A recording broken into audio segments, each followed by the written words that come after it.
Government of the Maharashtra. Welcome, madam. We have Dr. Maya Khede, who is the Director ESIS. We have Dr. A. Kumawat, who is the Deputy Director Health Services, Government of Maharashtra. We have Dr. T.P. Lahane, who is the Dean of JJ Hospital in Mumbai. We have Dr. R.R. Onkar, who is the CEO of Jaslok Hospital. We have Dr. Rajiv Pandhakar, who is the CEO of Kohinoor Hospitals. And we have Dr. Ram Narayan, who is the ED of Kokila Ben Dhirubhai Ambani Hospital. And we have Ms. Jayashree Thakur, who is the healthcare industry leader from IBM.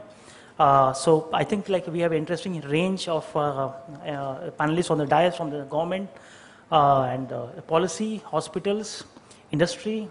So I will like to hand over the session to Madam Meeta to kindly conduct the session. Thank you, Madam. Thank you all. Friends, the subject of ICT in healthcare is very important from the point of view of improving patient care services in any population. Now, as the Secretary of the Department in the government, what I would like to briefly talk about is from the very broad point of view of patient care services. I do not claim to be an expert, and in any case, we have a very large number of eminent people, both from the public and from the private sector, who would be able to share with you their specific experience of what ICT in healthcare and related issues has been. From my perspective, what I would like to focus on and would like to share my thoughts about is the importance of the word patient in patient care. Friends, it's true that that is the declared objective of the Department of Public Health and of the private healthcare industry. But actually, if you look at how healthcare systems on the ground operate, whether it is in the public sector or it is in the government sector, we find that the patient remains very much on the margins. Actually, nowhere in the healthcare system is the patient at the center of things. And that is my main point today. As I can see it, the patient is the client, he is in trouble, he needs to be catered to. And we need to find ways which would include ICT, which could include a variety of technologies and systems to place him in the center of things, rather than have either a doctor-centric approach or a management-centric approach or a government-centric approach or any approach which does not put the patient at the center. What do I mean? I shall give one example. Let's look at the way hospitals are designed. Specifically, if we are to look at public hospitals, whether it is their logistics, whether it is their workflow, information flow, or simply the design of the hospital, it is difficult to say that the patient is at the center of the things. For instance, when it comes to casualty, there is very little information available in a large number of places as to where exactly the patient should go, who he should consult, and then once he is prescribed a particular set of investigations, where he should go to get those information, to get those particular tests done. So basically, this is about information flow, adequate information flow to the patient which he needs in order to redress his needs. Is our hospital casualties, our hospital engineering wings really designed to cater to the patient? I don't think so. Of course, my other esteemed colleagues who are present over here could talk about this subject. Or for instance, if we look at ICT, many hospitals till date do not have centralized sample collection systems. Actually, if you look at it, a technician, whether he is in hematology, whether he is in biochemistry, he is doing the same task. There is very little difference in what he is doing. And if that is the case, then surely there could easily be a centralized sample collection center where the patient comes, gives his sample, and he goes away.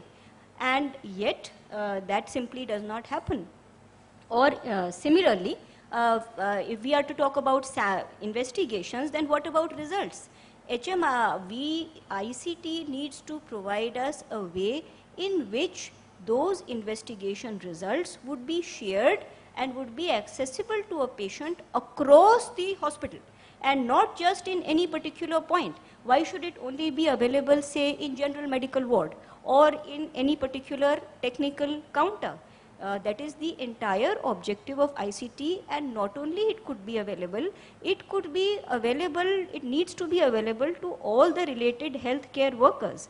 And by this I mean not just the doctor. If the nurse is treating a patient, then surely she also is a healthcare worker. If she is supposed to look after the patient in the ward, then doesn't she need to have access to the clinical history of the patient? Particular drug is advised, well, then the EMR, she should have sufficient access to the EMR to tell her that this patient allergic to any particular drug. So, which inter alia brings me to the question of how do we set up these ICT systems. Mind you, in many of these ICT systems, and here I am talking not just about public hospitals, I am also talking about private hospitals. There are certain protocols which are built in which would define the level of access of any particular information. Certainly, we need to take care of patient confidentiality and patient information.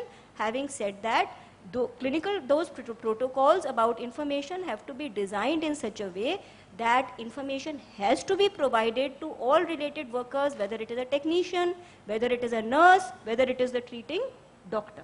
And it should be available across the network. So that is another particular application which ICT could do, to my mind. Whether or not it is done, of course, our eminent people will tell us. And the second thing, see, this particular point was about logistics and so on. What about private hospitals? We have CEOs of two very important hospitals on the dais here, and I'm sure there would be other stakeholders in the audience. No doubt, private hospitals would be much better designed to take care of patients. But how seriously is the objective of treating the patient, keeping him at the center of things taken? Let's look at what happens when a patient goes to a doctor. When a patient is diagnosed with a specific disease, it could be anything. Well then, the rules of patient care should be that the doctor should tell the patient, these are the various treatment options which are available to you, A, B, C. And the next question, what is the cost of any particular treatment option? Surely the patient needs to be informed about what the implications of treatment A is, what the implications of treatment B is, what the implication of treatment C is. Very commonly we find, I will just take one example from the state health insurance scheme. This has to do with drug-eluting stents. When you are prescribing a drug-eluting stent for a patient, then it is incumbent on the treating doctor to tell the patient, okay, this is the implication for you. These are the drugs you will have to take for the next 1 year. You cannot undergo any major surgery, whatever. And then leave it up to the patient to take a decision. If that were to be done, then yes, I would say that hospitals are keeping the patient rather than the doctor or the management at the center of things. Are we doing that? And over here also, I believe that ICT is something which can be of great use to everyone. We recently had an interaction with the United Kingdom delegation, and they were showing me some of the protocols which are followed by the National Health Service in the UK. All treatment apparently over there, I don't know, the practitioners can tell me better, is devised by standardized treatment protocols which are built into the software. Can we think of doing something like that in order to standardize how any particular patient would be looked at? I think so, and if that can be done, then definitely it would improve patient care services, and it would also allow us to build data which would allow us to take a decision in the end. And so far as I can see, to sum up, any ICT or any other technology, the objective of that should be to improve patient care and to bring down costs. It is not necessary that when we add technology everywhere it has to bring down cost. No, it has to raise cost, not necessarily. It should actually bring down. That is something which unfortunately is not happening today. And I think that that is something which all of us can work for, and it's not very difficult actually. In areas where the customer matters enough, we do it. You go to any of the hotels, they provide you electronic keys these days. Why can't we provide those kind of electronic keys to a patient when he checks into a hospital? And you disenable the key the minute he leaves the hospital. So where the payoff is sufficient, the necessary changes in technology and systems can and are made.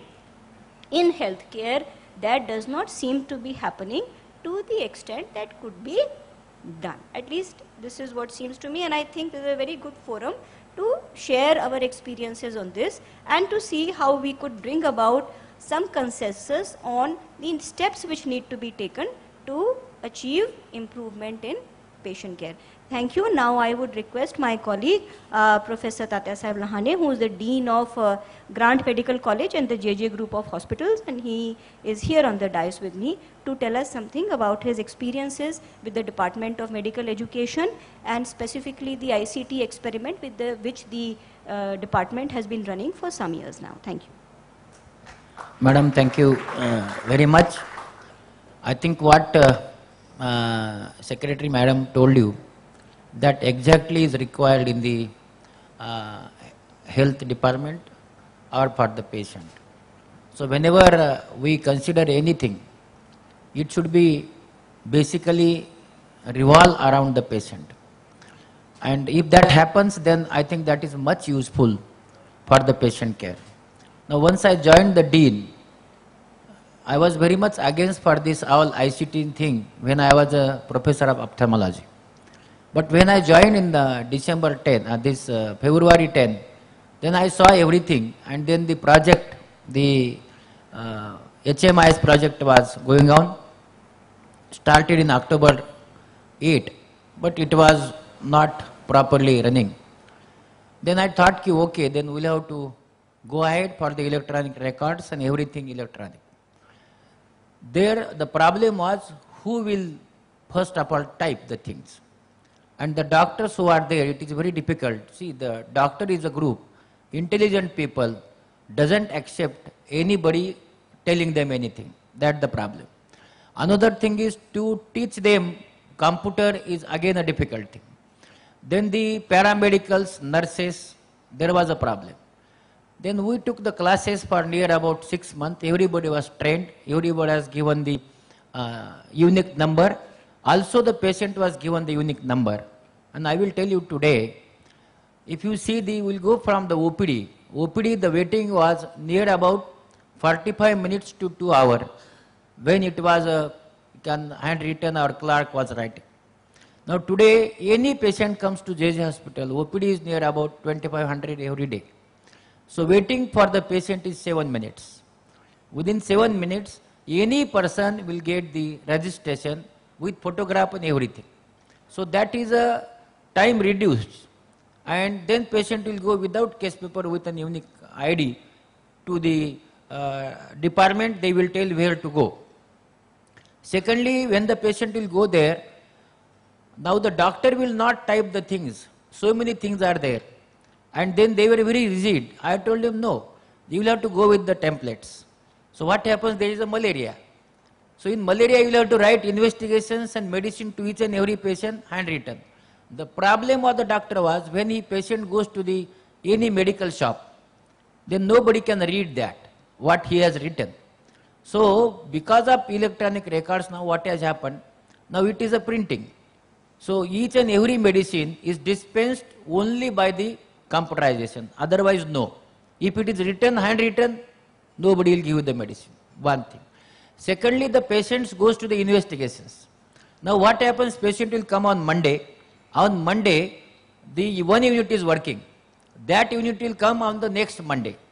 So if they will say the investigations, then patient will go home and he will have to come after 8 days. Now in JJ hospitals, patients are coming from interior districts. It is very difficult to come second time. Then what I did, all the investigations are made available on the electronic record. It means we have attached the machines with the record. So once he goes to the investigation, at one place he gives the blood, and within 30 minutes his investigation will come on the computer. Once it comes on the computer, then the doctor will decide he is to be admitted or he is to be given some medicines, and he will go home. So that has helped us. When I joined, the OPD was 5 lakhs per year. Now this year my OPD is 8 lakhs 78,000. It means the OPD increase was 3 lakhs and 88,000 in 3 years. Every yearly the OPD is increasing. Only thing is that accountability. Patient will get treatment on the same day. Secondly, now this is about the investigation. One thing happened, but in investigation I was collecting only 8 lakhs rupees per month. When I put it in the electronic record, now the leakages, so many leakages are there in the government hospital. The person will go with the case paper, he will pay some 10 rupees to the technician, and that investigation is performed. Now here, unless and until there is a number, they will not go for the investigation. So now my collection is 48 lakhs rupees per month. It means 40 lakhs rupees is increased just because of accountability. So like that, now MRI, CT scan or X-ray. Now patient, they will have to go for the, you can say the print, and then pay, it will come to them. No. Now what we have done, before that I was not knowing that there is a thin client, there is desktop.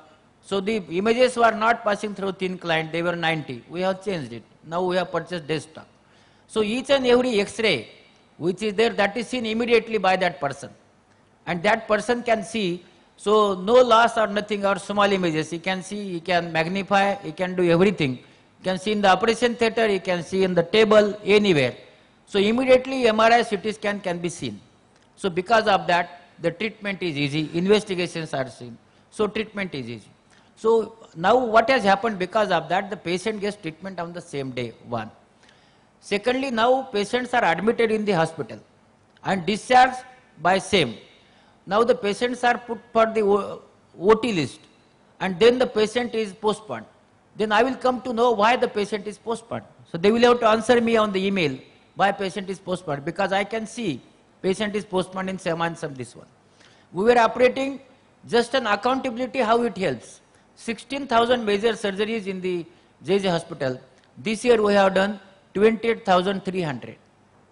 Major surgeries, minor I am not talking. It means why this has happened.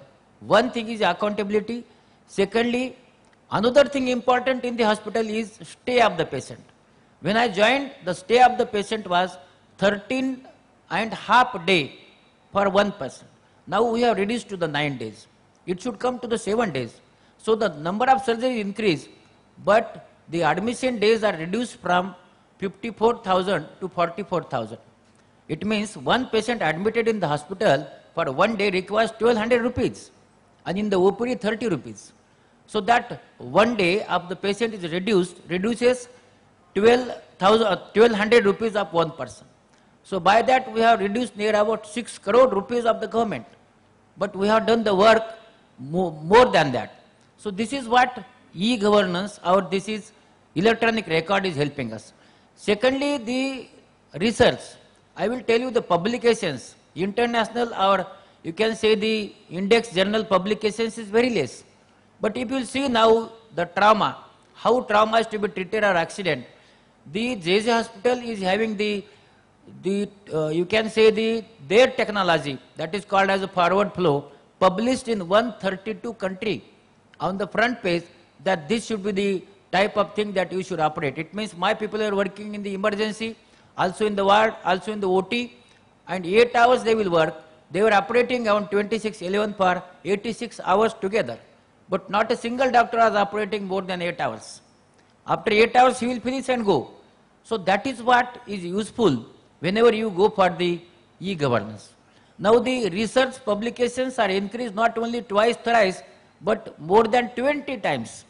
If you want that the patient was having the one toe injury, just put one toe injury, you will see the patients.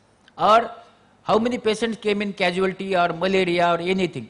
So here it is in India, we are very much behind in the research. This will help you for the research also. So I think what we are doing in the JJ hospital is very much useful, and I think not only in one angle, but also in all the angles. Now only thing is, as Secretary Madam is sitting, I am trying from so many, I think 1 year, that account should be electronic. For that they agreed that they will give me the number, specific number from the pay and account. But still, now what is happening, you are writing this one, it requires 52 seconds per person. And when you go to the electronic record, it requires only 4 seconds. So that person is now waiting, whenever he want to give money, he'll have to wait, because that is not accepted. So I think every day we can have one record and we can sign, and that should be accepted. So I think the electronic money transaction is very, very important for the receipt, and that should be done. So thank you very much. I think this was what my experience I shared with you. Thank you. Thank you, Dr. Lahane. I now request Mrs. Jayashree Thakkar. She is from IBM, and perhaps she would like to give us her view on ICT applications and what IBM has to contribute. Thank you, ma'am.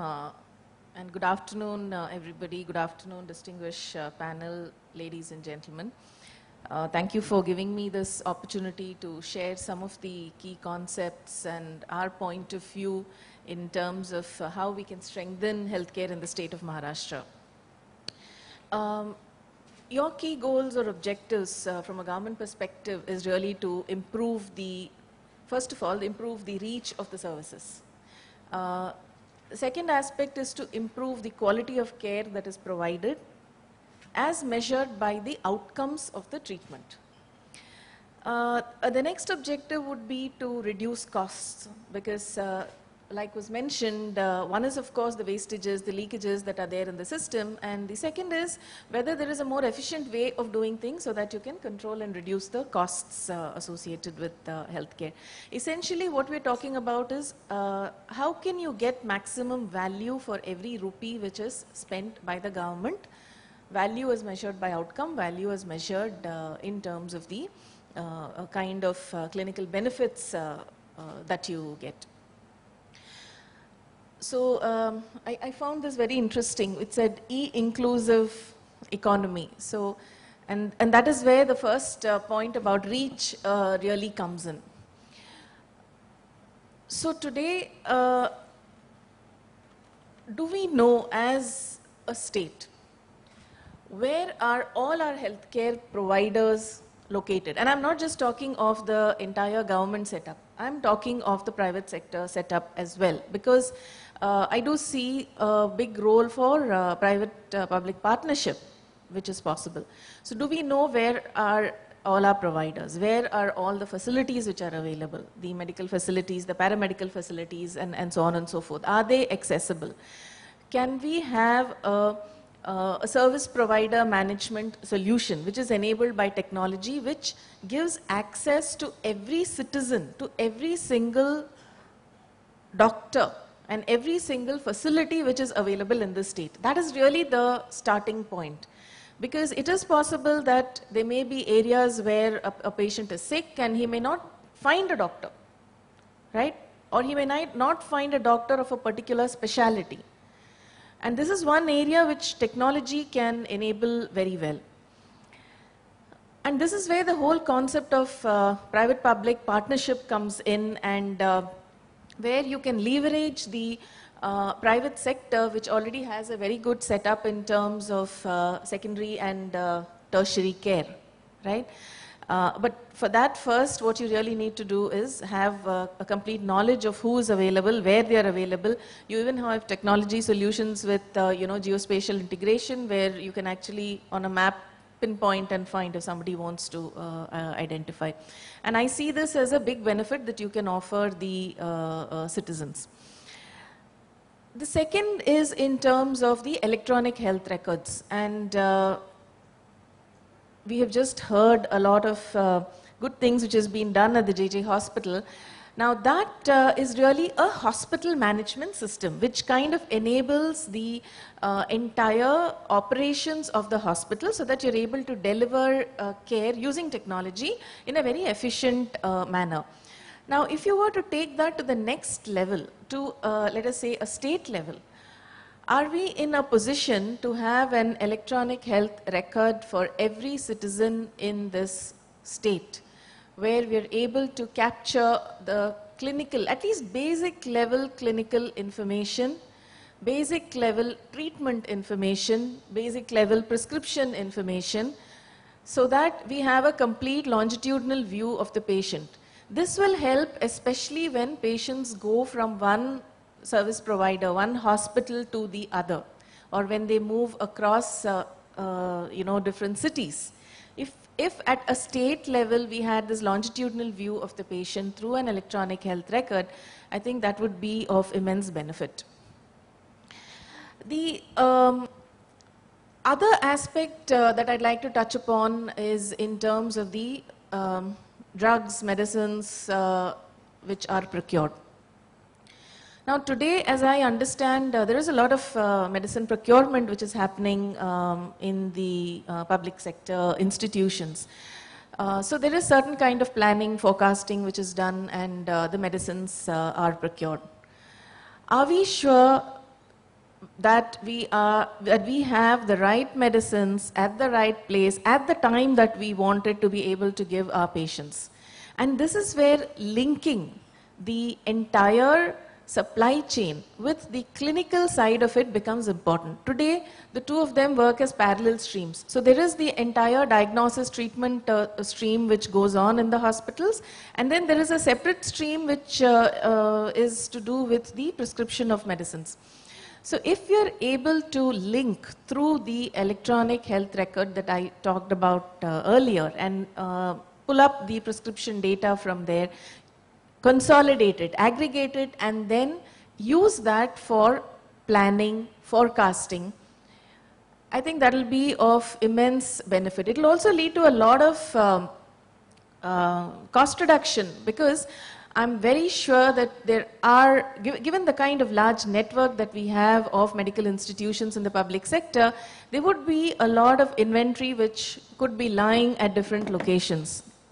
There could be, let us say, a lot of expiries which are happening at different locations. So managing the entire supply chain of drugs and pharmaceuticals in an efficient way by linking it with the clinical systems would be another area where you can use information technology very efficiently.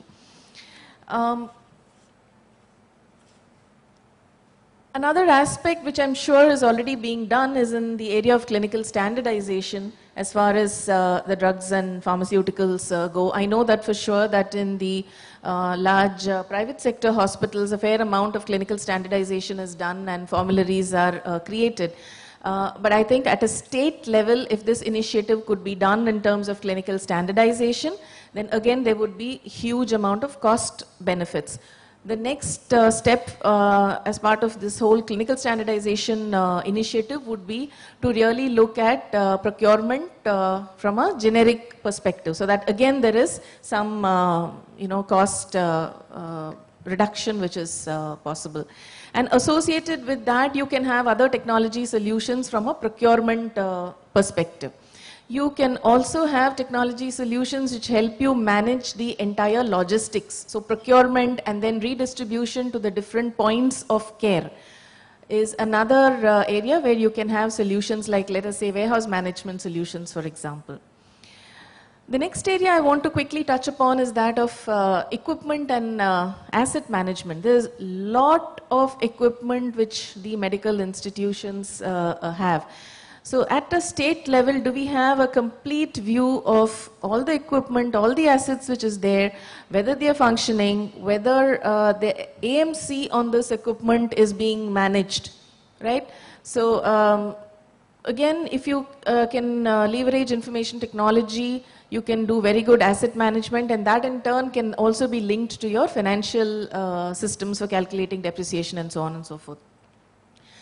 The final area I want to touch upon is that of disease surveillance and disease management. So we have the notifiable diseases. This is just an example.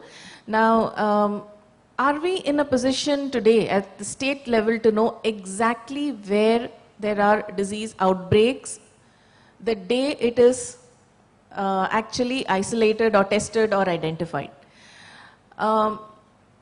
Again, you can use mobile solutions, for example, and link it to the other LIMS or the lab information system solution that you have, or the other hospital information system that you have, and create a complete ecosystem whereby you're able to get information on what is happening as far as these diseases go, so that you're able to manage them in a better manner, right? So these were some of the areas where, from an information technology perspective, you could use it very effectively to get good benefits in terms of clinical outcomes and cost reduction.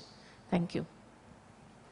Thank you so much, Mrs. Thakkar, for a very informative talk. I would now like to pass the mic to Dr. Pulgaonkar. He is the CEO of Jaslok Hospital. Let's hear, friends, on what the private sector take on all these issues is, and what they in particular are doing, or what their roadmap for the future is. Thank you, madam. It's been a great privilege and honor to be here with all distinguished panelists and all my friends around. Private sector and public sector, probably the aim is the same, that we are basically oriented towards patient care and treatment. And as madam has earlier said, that the patient should be the focus, which is actually the correct aim. But unfortunately, many times it is not so. And that is what our endeavor is.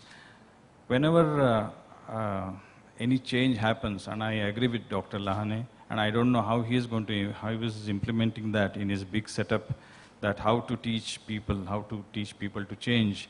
It's really a very difficult task. It is not only in the government sector, but in a very advanced institutes here and abroad also. It is very easy to teach a person who is not knowing anything, but to teach a Pandit is very difficult, So that's what exactly happens. I still remember my days when I started my medical college career in 1973.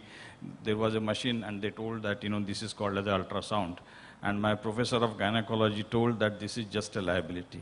Don't touch it, And that was the concept in 1973. She says that just don't touch this machine. It is worthless, absolutely, waste of money. And today, can you go without ultrasound? I mean, this is what we have reached, Today, the changes are happening so fast. And now we want, the patient's expectations are too high. They want that their time should be saved. Now, that's why, we want that, whenever the patient comes in, we want that, he should have a health debit card. He walks in with his card, as you have mentioned, that UIN is there, and then his all data is retrieved within no time. His registration and his admission process, or whatever it is, treatment is done. Whenever the prescription is typed, that prescription is passed on to the pharmacy. That pharmacy person knows that this prescription is there, and that package is ready. By the time patient goes there, that is delivered to him, and the debit card is swiped in, and so his time is saved in. So this is what he's expecting, and this efficient system has to be in place. And hospital information system is coming such a long way that we require very high level of RIS, that is radiological information system, LIS, lab information system, their integration with the main baseline, and its application, its utility by the clinicians and by the patients. Patients are highly educated. These days they know more about their disease than the doctors. They read from everywhere, and then they come and they ask the latest, what is happening, this syndrome, that syndrome. And so, I mean, he is a very well-read person. I'm talking of educated and very the top end of the society. But this is very important for us, because that is how the IT is going to help us, and IT is helping us, in fact. And in our setup, we are very strongly moving forward in various areas of telemedicine, various areas of mobile applications.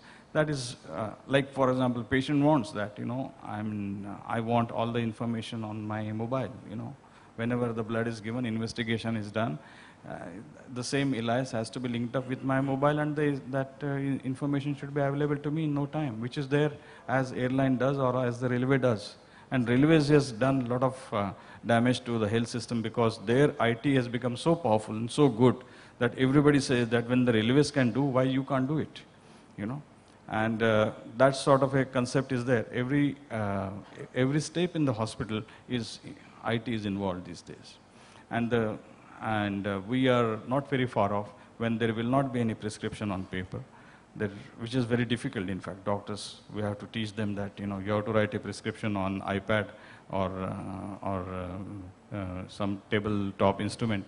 and write your daily notes on iPad or electronic gadget, that is a real dream to come true. But it is going to happen. One day, all these things are going to happen, and we have our medical record systems, our health record system is going to change. There will be no space occupying lesion like MRD, which involves, the documents for last 15 years, and we are paying huge amount of manpower and money for that. So, in short, ma'am, the changes are in place, and we are going to move forward always, every time, everywhere, and your and our partnership is very important. Thank you. Thank you, Dr. Pulgankar. Now I would request my colleague, Dr. Kumawat. He is with the Directorate of Health Services. He is Deputy Director. Perhaps he could share with us what the Department of Health is doing about e-governance. Respected Madam, distinguished members on the dais, ladies and gentlemen. As far as the health services and e-governance in the state of Maharashtra is concerned, the state of Maharashtra has taken a lead in implementing e-governance in various of its activities. The various domains are administration, health policy making, healthcare delivery system, record keeping, and of course, planning. As far as the clinical aspects of use of IT sector is concerned, we do have a telemedicine in practice in the state of Maharashtra. As we all know, the basic purpose of telemedicine being reaching the unreachables. We have a state with a very diverse distribution of population, going from metro, urban, rural to tribal areas. And yes, by way of medicine, we are trying to reach, we are trying to gather various indices as related to radiodiagnostics, their lab reports, and of course, giving them information or consultation, which also includes some IEC, that is information and communication related to medicine. We have access right up to the PHCs through this. As far as we all know, there are various programs run by the state. We have a PCPNDT program in the Act in place, and we all know that for last about 6 months before, the whole of state was shaken by the feticide, female feticide. And in this case, we have definitely a software implemented to keep and track record of not only the private sector, but also the government sector PCPNDT activities. As far as medicines were concerned, Madam, you were talking about the pharmacy aspects. We can keep a record of medicines.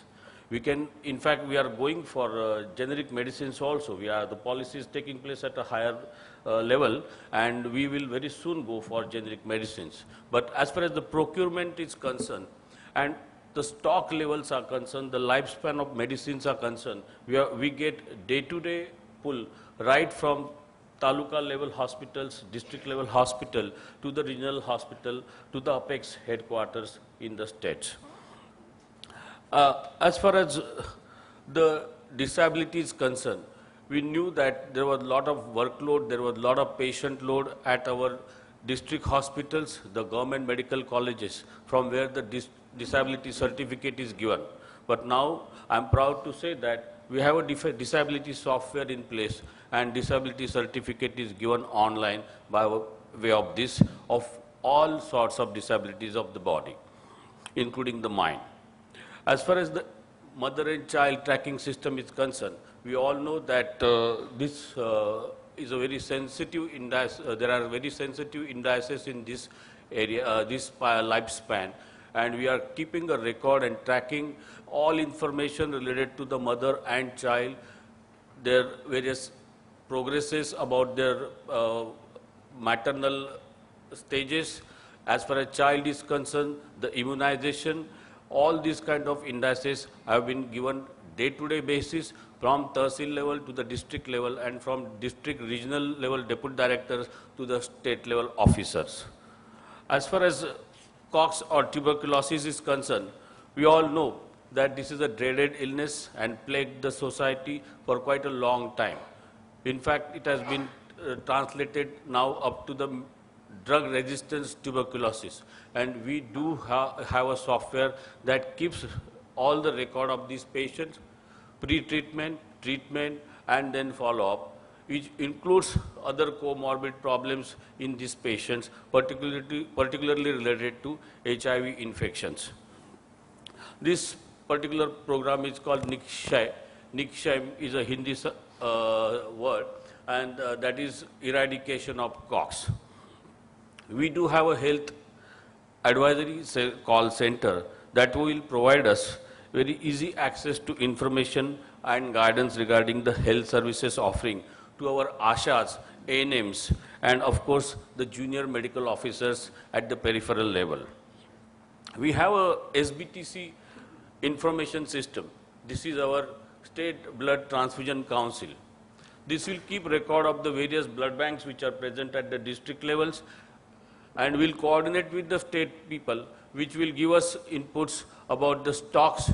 It will give us information about the various laboratory research which has been carried out over there, and it will not only get information to us, but it will be accessible to a common man about what is the status of blood at their level. As far as the admin front is concerned, we do have e-governance in our offices, both at state level and NRHM Mumbai and Pune. This helps us in keeping, in expediting our files. It helps keeping the data transparent and accessible to people who have interest in it. And of course, we do have similar kind of e-governance as far as the medical officers, their records, their transfers, their transfer requests. If the transfer requests are made, then with supporting documents, they will be accordingly, their request will be considered and they will be transferred. And all this thing is quite transparent so that any kind of grievances are taken care of, as we do have e-grievances cell supporting this also. As far as the planning is concerned, we have, pardon? Yeah. As far as planning is concerned, we have got various kind of constructions going at various places. All these constructions are either at the PHC level or at a district hospital level, and we get a detailed information about the state of construction, the financial aspects of construction. As far as the training is concerned, we do have the training programs given to the ASHA workers through e-governance or kind of e-system. We do have this e-governance in place. We do have telemedication or communication in place. However, when it comes, and a word of caution that when it comes to medicine, it's not a rocket science. We need to customize for individual patient. We cannot say 1 + 1 is 2 in as far as medicine is concerned, and when it comes to customization, we cannot 100% use telemedicine to practice when it comes to actual clinical practice. And I wish those who are IT wizards over here, they will definitely take care of these kind of lacunas which are present in telemedicine. Thank you very much. Thank you, Dr. Kumawat. And to what my colleague has said, I would like to add in response to a point which Mrs. Thakkar had raised. We do have an e-application in place in the department for monitoring of drug stocks at all times. Whether any particular drug is nearing expiry level, all that is automated and we monitor that. Plus, we have also done spatial mapping of all public sector health facilities. It will be available on our website in the next 10 days. So you would be able to use the map and then see whichever is the nearest health facility and what are the various services, equipment and facility which it offers. Of course, your idea about adding the private sector institutions is a great idea. We could look at that provided the private sector institutions provide that information to us, data. Okay, now I would request Dr. Baudhankar to share his views with us. Thank you. Thank you, ma'am. I represent the Kohinoor Hospital. Just for the information of the audience and my co-panelists here, Kohinoor Hospital happens to be India's first LEED-rated platinum green hospital. So we have in the LEED ratings a plain LEED green hospital, a silver, a gold, and a platinum. So we are rated the highest. We happen to be the world's second. First one obviously is in the US. Now talking about this introduction is purposely made because I'm coming to a very important point. And the point is, in India, though we are talking about public hospitals and how the private sector and the public sector will go hand in hand to bring Maharashtra and the country, improve the health status of the citizen, the fact still remains that out-of-pocket expenses for the Indian citizen, if you take the statistics, 85% of the Indian population still spends out-of-pocket, 85% of the population, and the remaining is through the public sector. Our annual GDP, percentage of GDP is just, public spend is just 0.9% of the overall GDP. And if you compare this with countries across the world, the average is about 11 to 12% of the public spending in terms of GDP. So here we are talking about the public sectors, but I would like to add here that, one more also important aspect of the Indian culture and Indian society is that in India there are two most important reasons why people are pushed down the poverty line. First reason is marriages in the family of a female member because of dowry, unfortunately, and number two is the healthcare cost. So if you see all this, whatever I told you, in the larger perspective, private healthcare sector is catering to a large number of population. And we always talk about the health sector, the private health sector being very costly in India. And that is why people say that healthcare is the cost of healthcare is going up, and people are forced to sell their houses, their gold and jewelry, and that is the reason why people have been pushed down the poverty line. Now coming to, somebody mentioned that if you, in fact, madam, you mentioned that patient is not, generally the patient is not at the center of our care. In our hospital, I would like to, I'm talking about technology now because people have talked about the IT part of it, but I'm going to talk about technology. If we reduce the cost in terms of, because healthcare overall cost, if you go to see, it is not only the cost of medicines or the lab or the doctor charges or the direct clinical procedures and care. It is also the supportive services. For example, in my hospital, since we are green, we have solar energy. We use solar powered energy. We use water recycling.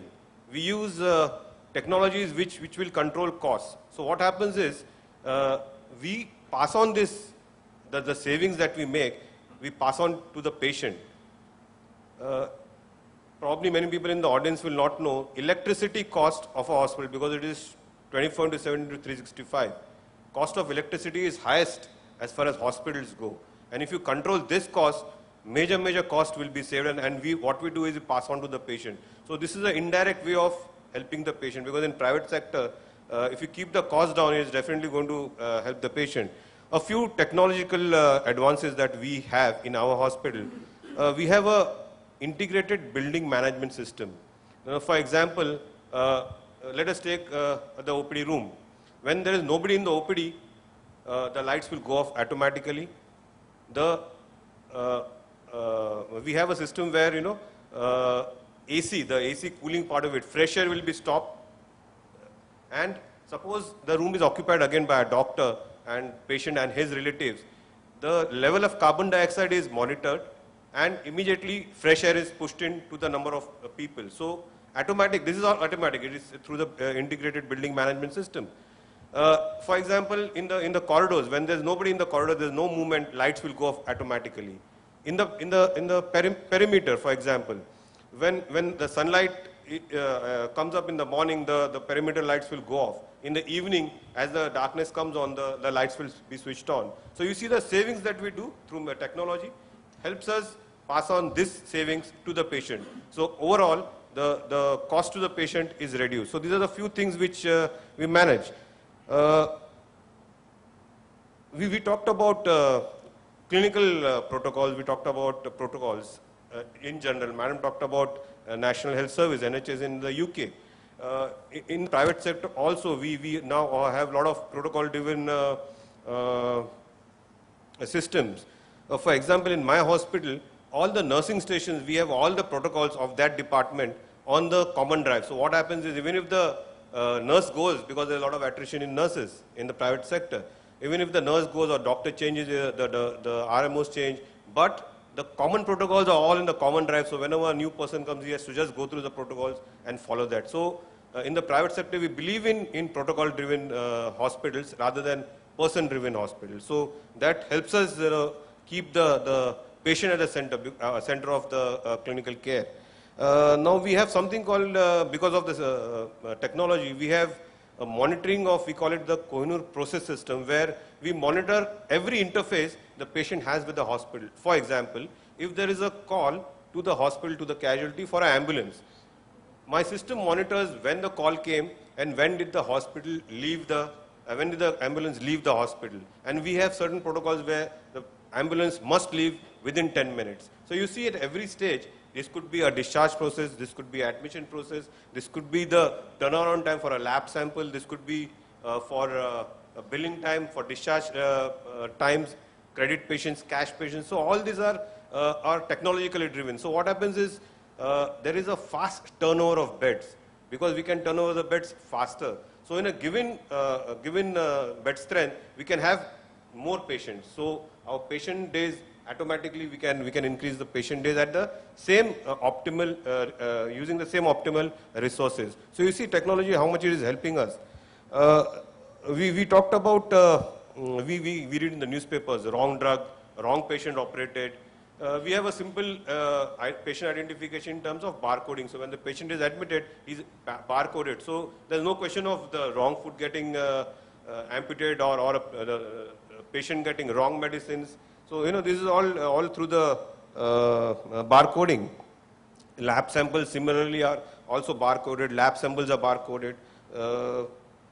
In terms of electronic medical records also, because of course Dr. Lahane said that it's very difficult to make doctors computer savvy. But then, we have to put our foot down and start someday. Because when probably we started the IT revolution, that point of time also people said, it's not going to work in India, but then we have to start somewhere. And when we start, it's really so simple that, for example, my doctor uses the computer at the OPD, he prescribes the medicine. By the time the patient reaches a pharmacy, his drugs are kept ready for him with the prescription printout. So it becomes very easy. It's absolutely online. Coming to the medical insurance, because medical insurance is coming in a big way, and I believe the government of India as well as the government of Maharashtra is also now into medical insurance in a big way. Suppose you have medical insurance online, so all you have to do is have the UHID number, where the permanent UHID number is given to the people who have the health insurance. Online, when the patient comes at the front office or at the OPD, wherever, I mean in terms of public hospital at the OPD level, when the admission takes place, immediately his family's insurance details come online, and he can be admitted, and insurance will take care of his expenses. So these are the few things that we can implement, which the private sector can help the public sector in terms of keeping the patient at the center of our universe. Thank you. Thank you very much, Dr. Bodhankar. That was a very, very informative talk. And in fact, if you could share with us a note on some of the measures which you mentioned to bring down cost to the patient, that would be very nice, and we could try to factor it into government policy. Thank you so much. And now I would request my colleague, Dr. Maya Wankhede. She's with the Employee State Insurance Scheme. They are a very significant stakeholder in the health sector, and they have an extensive set of hospitals. Maya ji, your views, please. Thank you so much. Good afternoon, everybody. I'm really privileged to be a part of the panelist today evening. I would like to say that this ESI scheme, to begin with, it's a social security scheme. And stakeholders being the employer, employees, ESI corporation and state government through ESI scheme. The thing is, ESIC implemented this IT rollout program last 3-4 years back. And since 2 years, we have gone live. We have tried to computerize at various levels the activities. The activities are like this: the contribution from the employer and employees is also paid to the ESI corporation online. So that is the greatest difference, madam, it has made to the scheme and the stakeholders, because now there is no more confusion whether the employee is now entitled or not, because the payment is directly deposited with ESI corporation, and it is updated in that IP's record as such.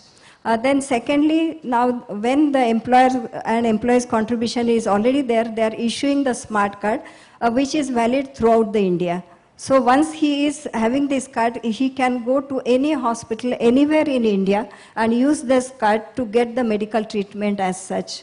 Thirdly, this card enables him to get the cash benefit at the local office once he produces this. It also empowers him to get the super specialty treatment through various ESIC tied up hospitals.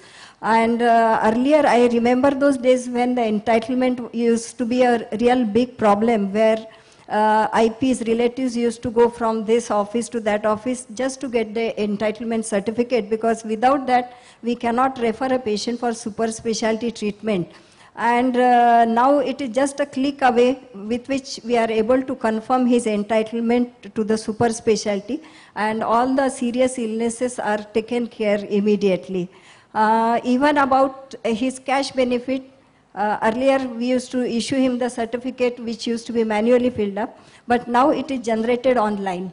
And that it enables him to go to local office and get the payment immediately. So, and now onwards they are going to deposit it directly into the bank of the insured person.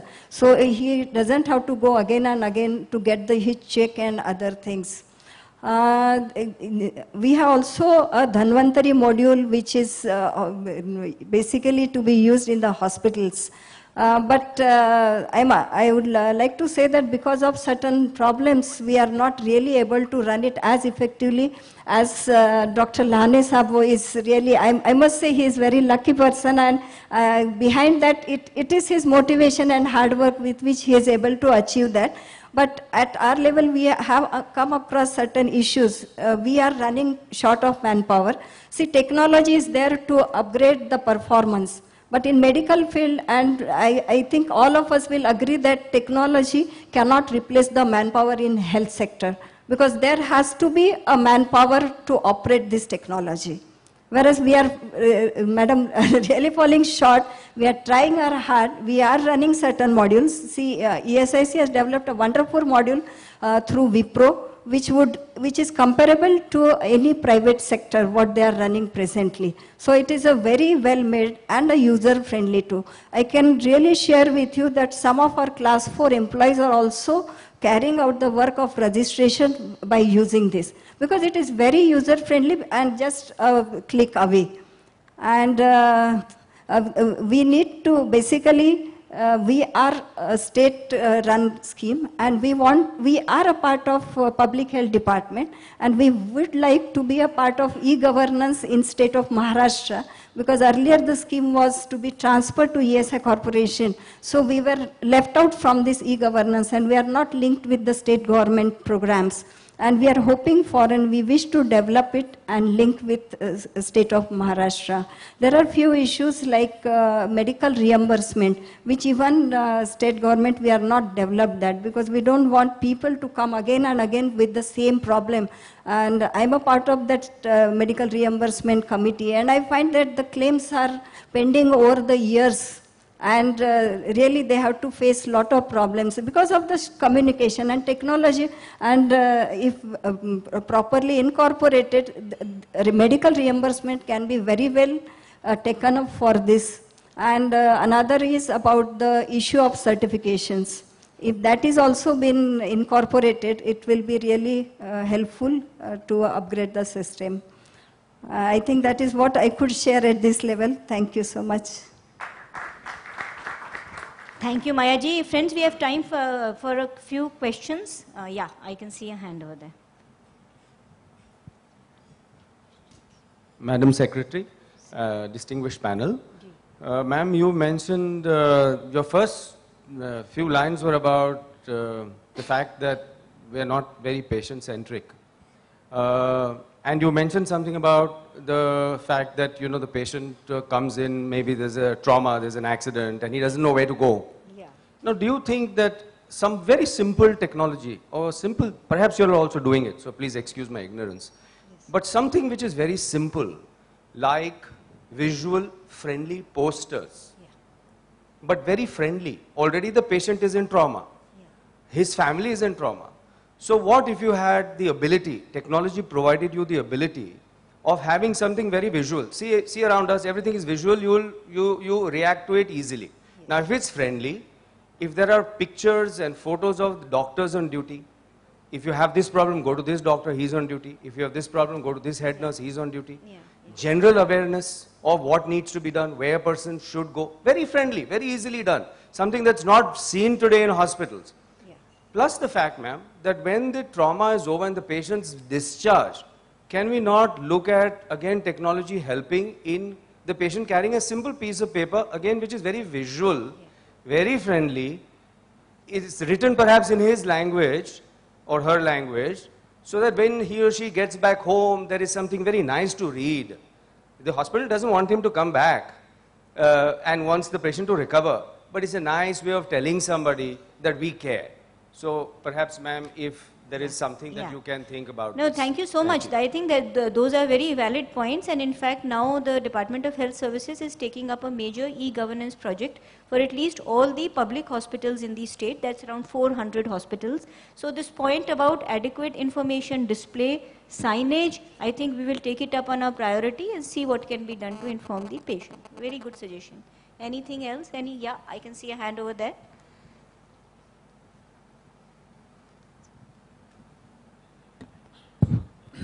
Hello.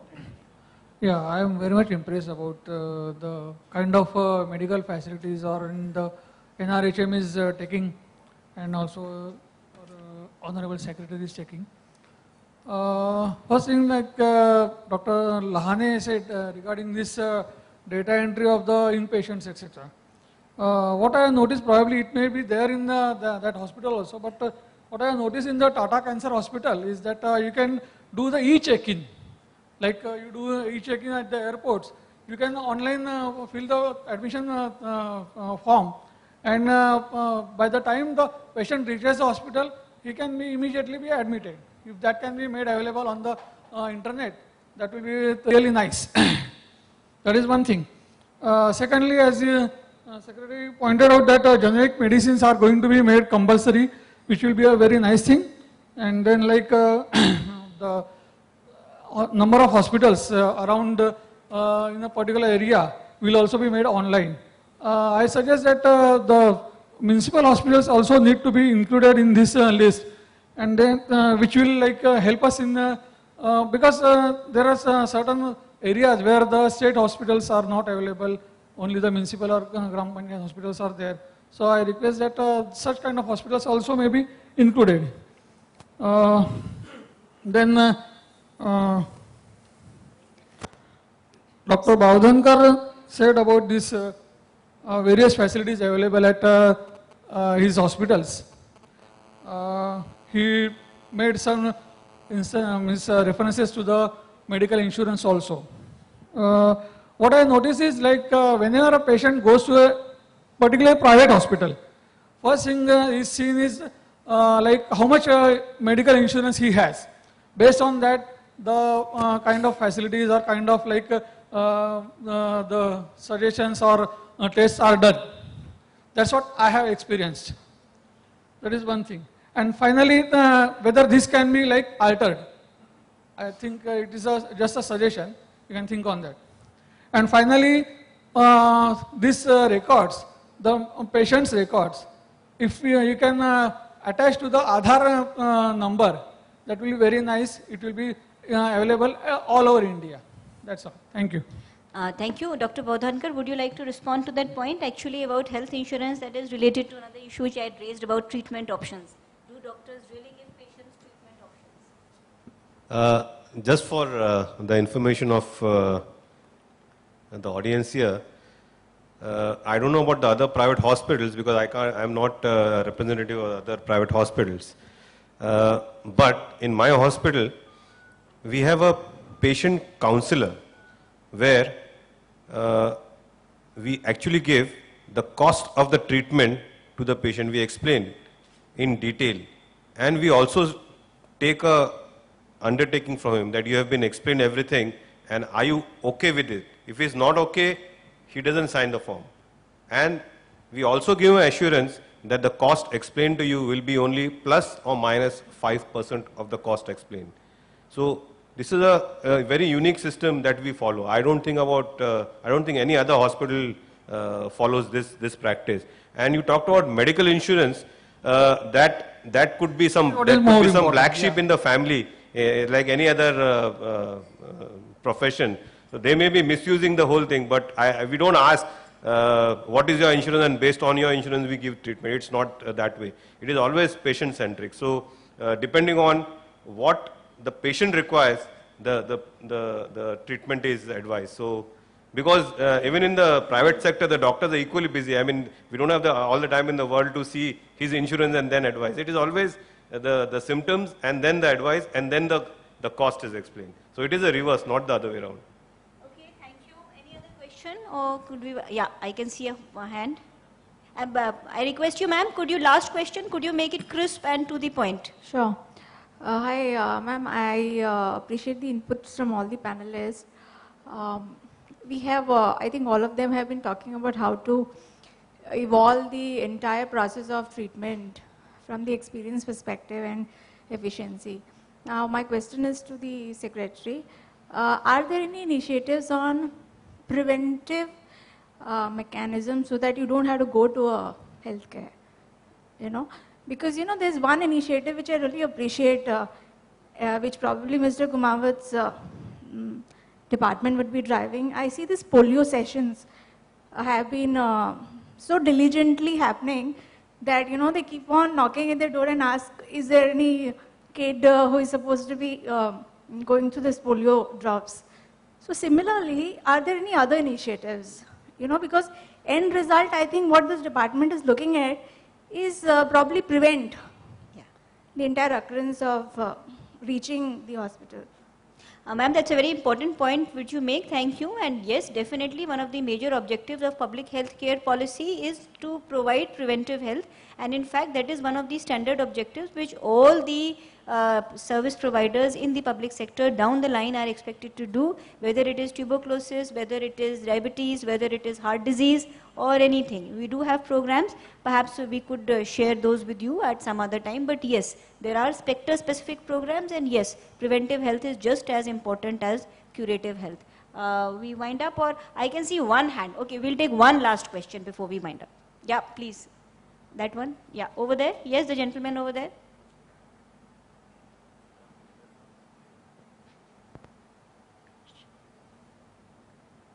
Sai, Deputy Director from Commissioner of Police, Mumbai.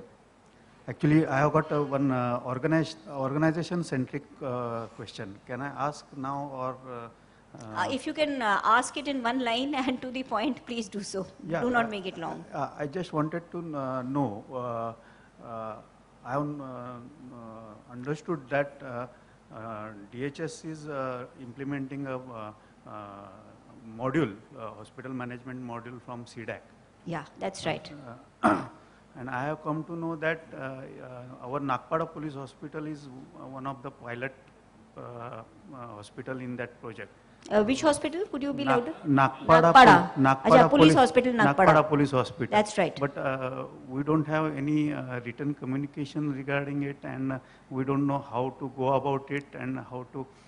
No, that is because the Nagpada Police Hospital will be taken up down the line. I do assure you, when it is taken up, all the people who are on the team will come down, will interact with all the users, will take their views, will prepare a gap analysis document, business processes, and will give it to you for your comments. Okay, with that I think we can wind up. I would like to thank all the learned co-panelists for their very informative talks and for helping us to see go through a very informative and constructive session. Thank you very much.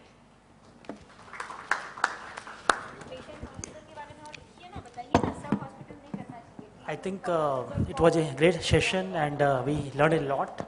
I would request Madam Chair to kindly give away mementos to our speakers as a token of appreciation, Madam.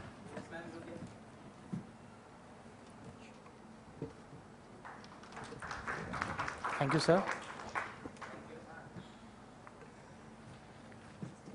Thank you, Jaysha ji.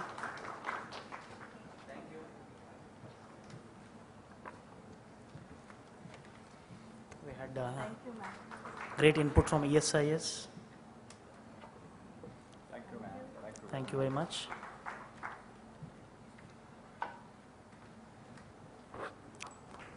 Thank you so much. And I will just and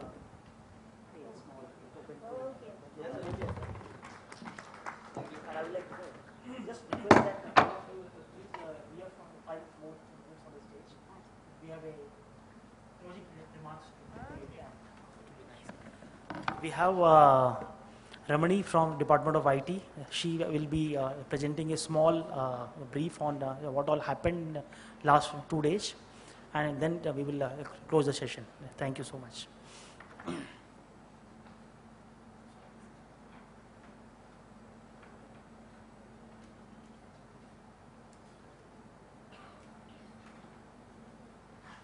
evening, everybody, respected Madam and Honored prestigious delegates from other private and public sectors. It's my privilege to address this vote of thanks and just to summarize what has happened in the last 2 days in the event. Now we have come to the end of the event. We had a graceful inauguration by Honorable Chief Secretary Sir in the morning, where he has emphasized the importance of e-governance and how much how important it is to have the right data and take decisions based on the data. And he also mentioned the benefits that are claimed by the e-governance, how we could actually be assessed by the third parties and verify that particular data. Followed by there were presentations from the Director of IT on what IT has been doing for various departments and the state of Maharashtra in executing multiple projects and facilitating multiple projects. And Mr. A.B. Pandey sir has talked about how Maharashtra is in the forefront for the Aadhaar registrations and the Aadhaar and financial inclusion programs, various related Aadhaar programs.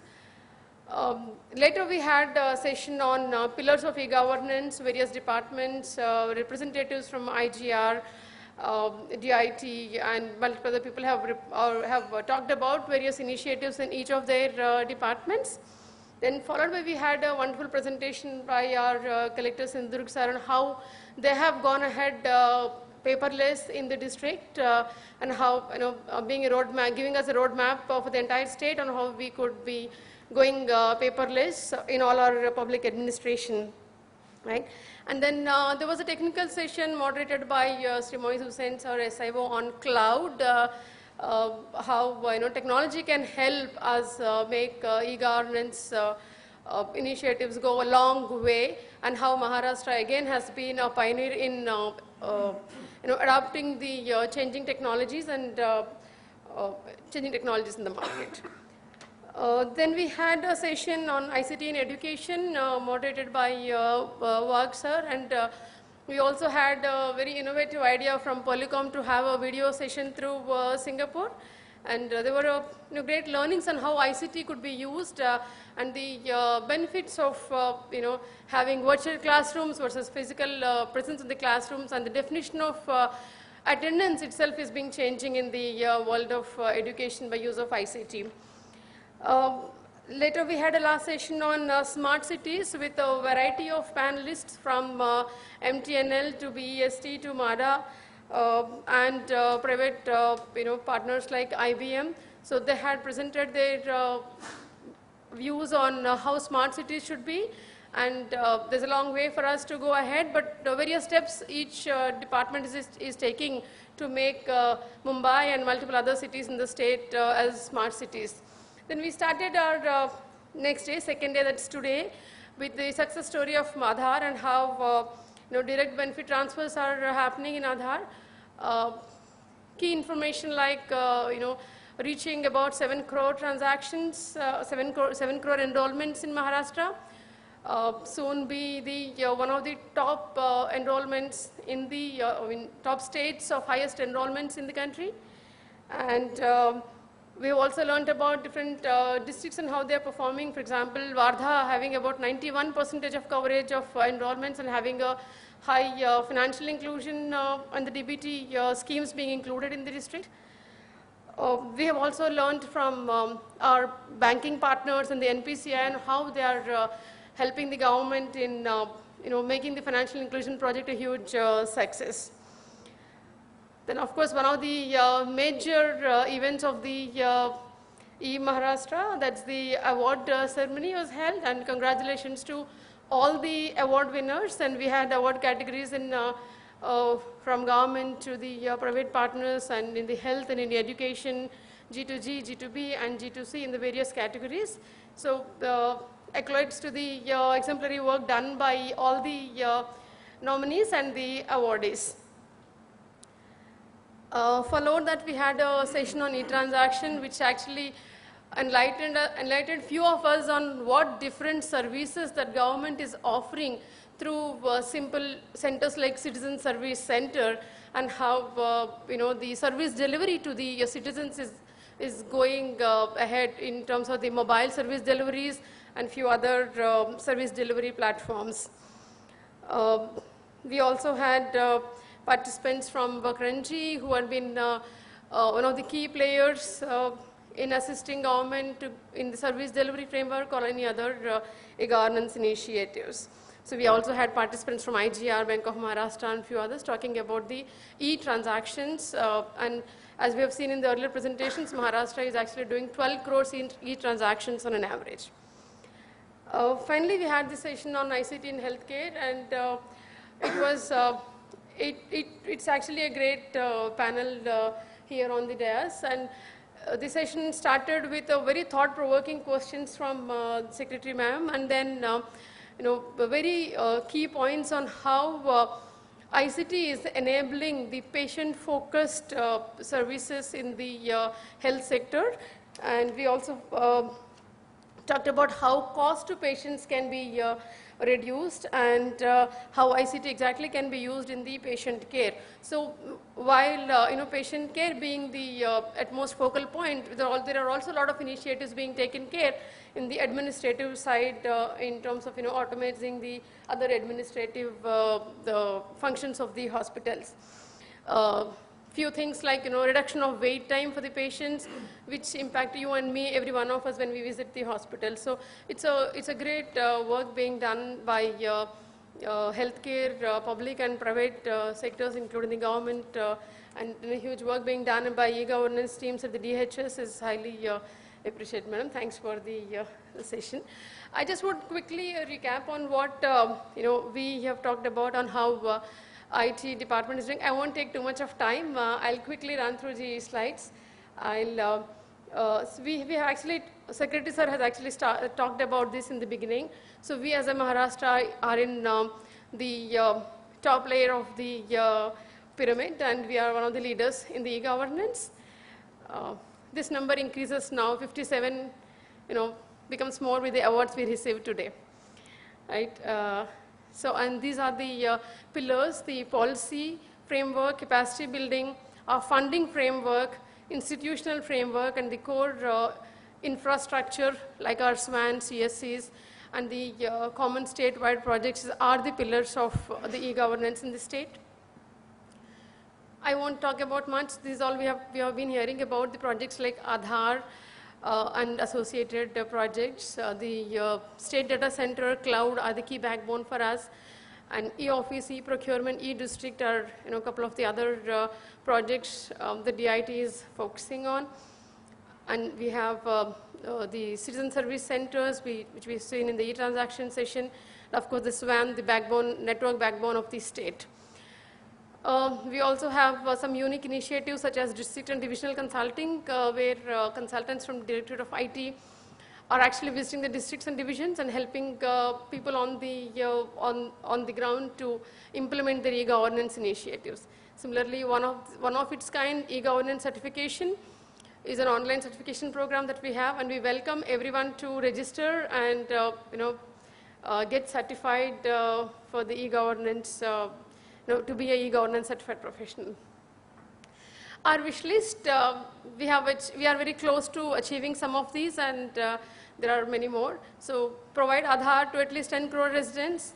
With about 7 crores now, I don't think it is too far. And we shall provide Aadhaar as a single source of identity of verification and facilitate entry for poor and underprivileged residents to the informal banking system. So that's all about the financial inclusion.